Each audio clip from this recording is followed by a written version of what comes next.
that little mouse, 'cause I'm an albatross.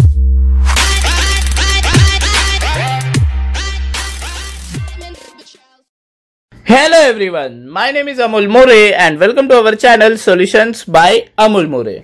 तो आज हम JEE क्विज नंबर 2 का सॉल्यूशन देखने वाले हैं। ये क्वेश्चन कतई इंपॉर्टेंट था JEE मेंस के एग्जाम के लिए। एक बार देख लेते हैं क्वेश्चंस क्या है। अल्फा बीटा रूट से 2x² + 4x - 5 = 0 वाली इक्वेशन के, तो उन्होंने कहा है एक नई इक्वेशन फॉर्म करिए ax² + bx + c, जिसके रूट्स होंगे 1/2α - 3 and 1/2β - 3। What is the value of a - b - c। तो बहुत ही प्यारा सा क्वेश्चन है। एक चीज आप नोट करिए, यहाँ पे जो पहला रूट है उसमें जो चेंज किया है और जो दूसरा रूट है उसमें जो चेंज किया है वो सेम है। मतलब ऐसा नहीं कि पहला रूट 1/2α - 3 है एंड दूसरा रूट 1/β - 3 है। ऐसा अलग ढलग नहीं है, दोनों में सेम तरीके का चेंज किया गया है।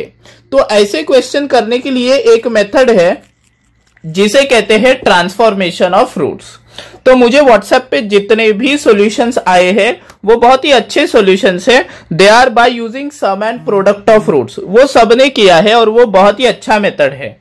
तो वो मेथड मैं नहीं दिखा रहा, मैं दिखाने वाला हूं आपको ट्रांसफॉर्मेशन ऑफ रूट्स।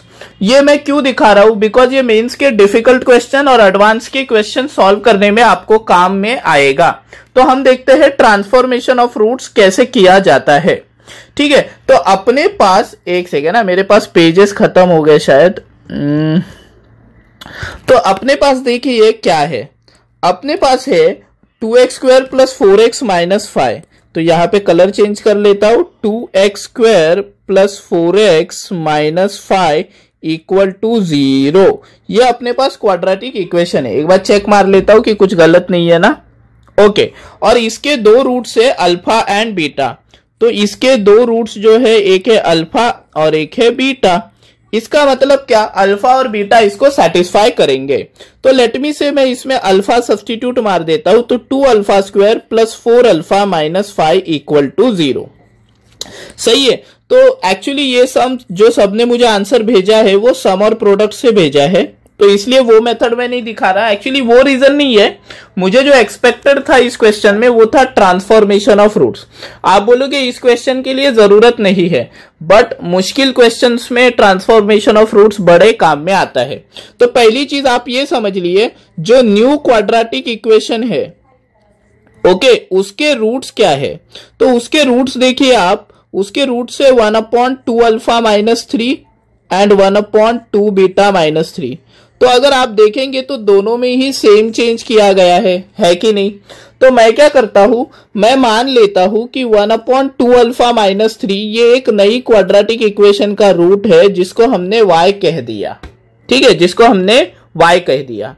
तो इसी को कहते हैं ट्रांसफॉर्मेशन ऑफ रूट्स। ये मैं y क्यों अज्यूम कर पाया, बिकॉज दोनों में सेम तरीके का सिमेट्रिकल चेंज है। अगर दोनों में सेम तरीके का चेंज नहीं है तो ये आप नहीं कर पाएंगे।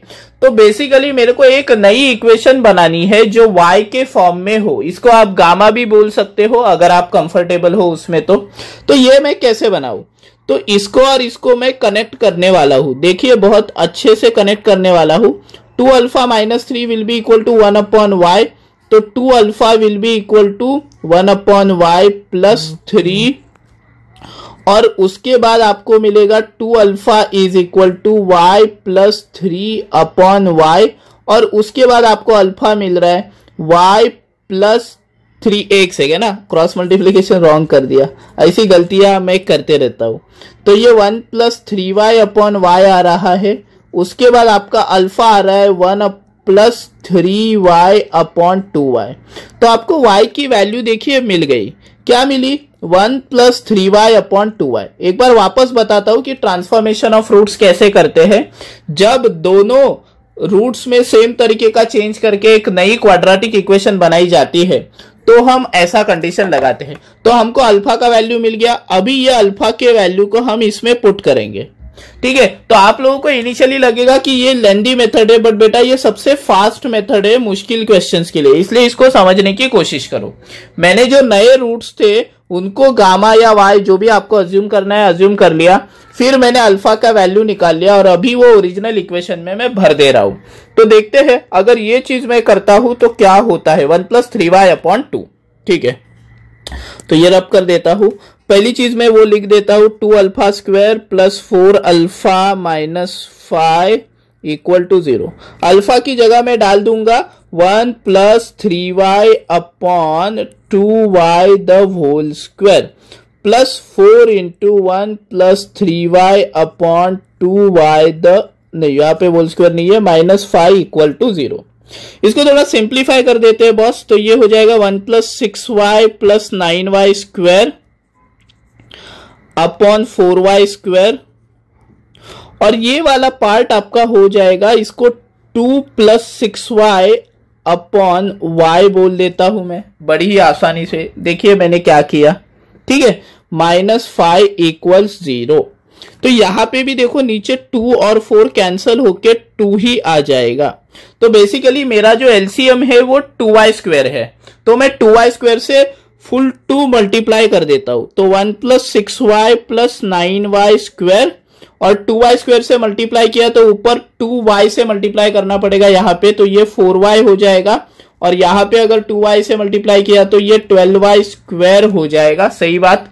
और यहाँ पे 2y² से मल्टीप्लाई होगा तो ये 10y² = 0 आ जाएगा। तो देखते हैं 9y² + 12y² 21y² - 10y² 11y², सही बात। फिर 6y + 4y 10y आएगा, और फिर ये +1 आएगा। इस तरीके से अपनी जो इक्वेशन है वो बन गई है 11y² + 10y + 1। तो चलिए जाते हैं अगले पेज पे, 11y² + 10y + 1। तो ये यहां पे लिख देता हूं 11y² + 10y + 1 = 0। इसको अगर आप कंपेयर करेंगे ay² + by + c से, मतलब उन्होंने बोला था एक क्वाड्रेटिक इक्वेशन है, पर उन्होंने बोला था ax² + bx + c = 0, but variable तो मैटर नहीं करता, अपने को सिर्फ a की, b की और c की वैल्यूज चाहिए थी। तो कंपेयर करने के बाद मुझे a b c की वैल्यूज ये मिली, और उन्होंने जो पूछा था वो a - b - c था, विच इज 11 - 10 - 1 = 0। सो इस तरीके से अपना आंसर आ गया है 0। तो ट्रांसफॉर्मेशन से देखिए बहुत मुश्किल सम भी आसान हो जाते हैं।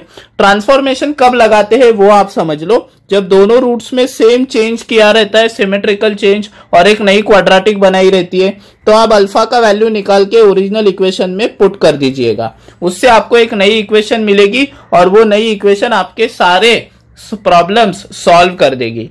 आई होप आपको ये सॉल्यूशन बड़ा पसंद आया रहेगा, और मैं अर्ज करूंगा आपको कि ये मेथड समझ लो, बिकॉज ये बहुत काम की मेथड है। तो a - b - c का आंसर अपना आया था 0, जो बहुत सारे बच्चों ने सॉल्व किया था। तो आई होप आपको ये वीडियो अच्छा लगा रहेगा, तो इसे लाइक, कमेंट और शेयर करना मत भूलिएगा, और सब्सक्राइब करना तो बिल्कुल मत भूलिएगा। तो आज के लिए बस इतना ही, मिलते हैं हम नेक्स्ट वीडियो में एक नए JEE क्विज के सॉल्यूशन के साथ। This is Amol More saying bye bye to you.